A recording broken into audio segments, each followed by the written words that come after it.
There are 4 requirements you need to fulfill to acquire the CISM certification.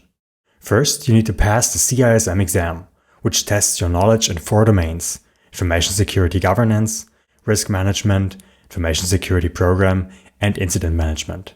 Second, you need to fulfill the experience requirements, which means demonstrating sufficient professional experience in information security management. This can be done through a combination of education and work experience. Third, you need to adhere to ISACA's Code of Professional Ethics, which sets the standard for the conduct of information security professionals. And finally, you need to adhere to the continuous professional education policy, which requires you to maintain your knowledge and skills through ongoing professional development. Let's have a brief look at each of the requirements. The most intimidating requirement is, of course, passing the exam. Before actually taking the exam, there are a couple of organizational steps necessary. The first step is to register, which you can do at any time. After that, you'll need to pay the exam fee and schedule your exam. It's important to note that scheduling cannot be done without paying the fee first. At the time of recording, ISACA members are charged $560, compared to $760 for non-members. Next comes the preparation stage. You'll need to learn and master the 4 job practice domains. Of course, you can start learning before registering or even scheduling an exam. However, most people tend to start when they feel the pressure of the exam date approaching. At some point, it's time to take the exam. We'll cover the actual exam in more depth in the next lecture, but for now, know that it's a multiple choice format and consists of 150 questions. In order to pass the exam, you need to achieve a final score of at least 450.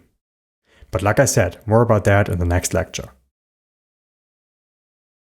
Besides passing the exam, you also have to demonstrate sufficient professional experience in order to become a certified information security manager.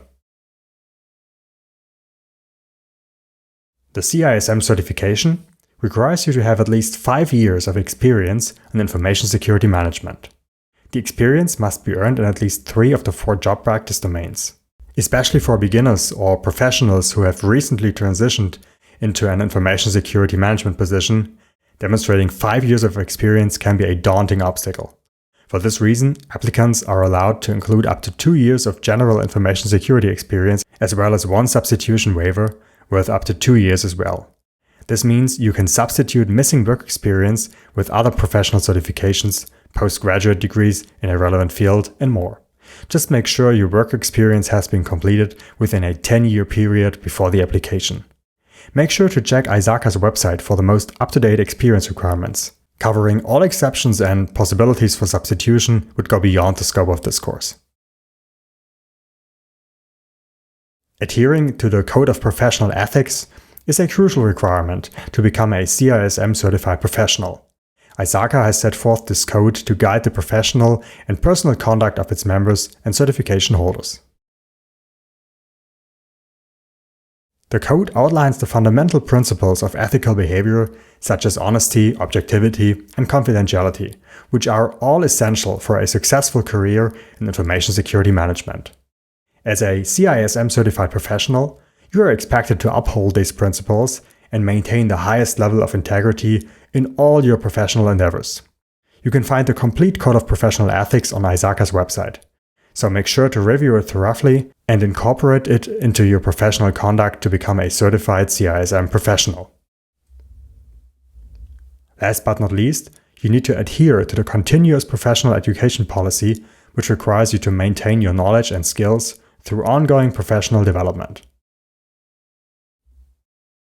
Obtaining a CISM certification is not a one-time effort, but more of an ongoing journey. As a certified information security manager, you are required to obtain and report a certain amount of CPE hours to demonstrate your ongoing commitment towards the evolution of the profession. We will cover this topic in more depth in the lecture on how to maintain a CISM certification. Applying for the CISM certification involves several steps. First, you need to pass the exam. Once you have passed the exam, you need to report your work experience. This involves providing information on your professional experience in information security management, which should correspond to the 4 job practice domains. After reporting your work experience, you need to ask your current and previous employers to verify your relevant work experience by filling out a specific form. Next, you need to submit an application processing payment of around $50. Then, you'll need to review and sign the Terms and Conditions Agreement. This relates to the adherence to the CPE policy and Code of Ethics, among others. Finally, you can submit your application. Life can be unpredictable. From unexpected job rotations to private matters, you never know what's going to happen. But with the CISM certification, you have a certain degree of flexibility. After you register, you have up to a year to take the exam, giving you enough time to prepare and adjust your schedule accordingly. Even after passing the exam, you may still need more professional experience before you are eligible to acquire the certification. The good news is that you have up to 5 years from passing the exam to fulfill this requirement and submit your application. If you miss these deadlines, you might have to retake the exam or pay additional fees, so watch out and stay organized.